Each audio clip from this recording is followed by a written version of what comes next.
औलाद अल्लाह ताला जो बेहतरीन तोहफ़ो आहे। औलाद जी नेमत खां वध का बि नेमत नाहे हूंदी। जॾहिं बि का औरत ॻोरहारी थींदी आहे त उन औरत समेत संदसि घर भाती हर ॾींहुं हिकु हिकु करे गिणंदा ऐं नए ईंदड़ महिमान जो इंतज़ार कंदा आहिनि। सभु कंहिंजी ख्वाहिश अलॻि अलॻि हूंदी आहे, पर पेट में पुट आहे या धीअ, इहो तजसुस बि तक़रीबन हर माउ पीउ ऐं उन्हनि जे वालिदैन खे ज़रूर हूंदो आहे। अहिड़े ई हवाले सां छोकिरी तोड़े छोकिरे जे लाइ कपिड़ा तयारु करण समेत ख़ूबसूरत नाला पिण ॻोल्हिया वेंदा आहिनि। हूअं त ॼमंदड़ ॿार छोकिरो हूंदो आहे या छोकिरी, उहो ॿार जे ॼमण खां पोइ ई ख़बर पवंदी आहे, पर जदीद सहूलतुनि जे करे डॉक्टर कुझु निशानियूं ज़रूर ॿुधाईंदा आहिनि जिन मां धीअ या पुट जो अंदाज़ो लॻाए सघिबो आहे। जॾहिं त अहिड़ा अंदाज़ा अॼु जा नाहिनि। आॻाटे दौर में बि वॾड़ा या ॿुढड़ियूं औरतूं ॻोरहारी औरतुनि जे पेट में धीअ या पुट हुजण जूं अॻकथियूं कंदियूं हुयूं। सभु कंहिंजा पंहिंजा पंहिंजा ज़ाती तजुर्बा थी सघनि था। तंहिं हूंदे बि कुझु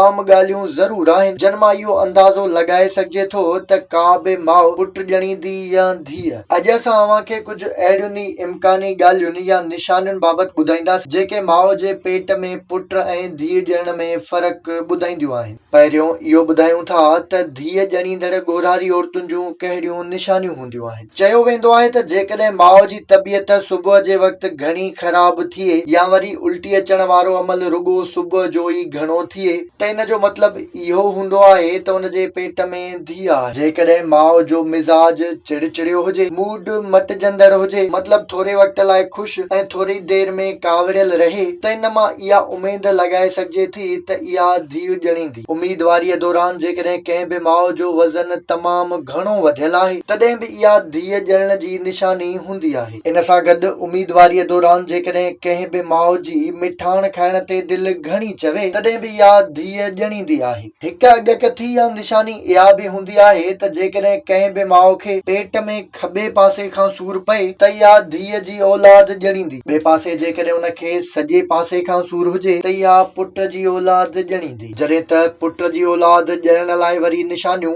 उन जे उबतड़ हूंदियूं आहिनि। पुट जी औलाद लाइ चयो वेंदो आहे त जेकॾहिं कंहिं बि औरत जी दिलि चहिरो खाधो खाइण ते चवे त इन जो मतिलबु इहो हूंदो आहे त उहा पुट जी औलाद ॼणींदी।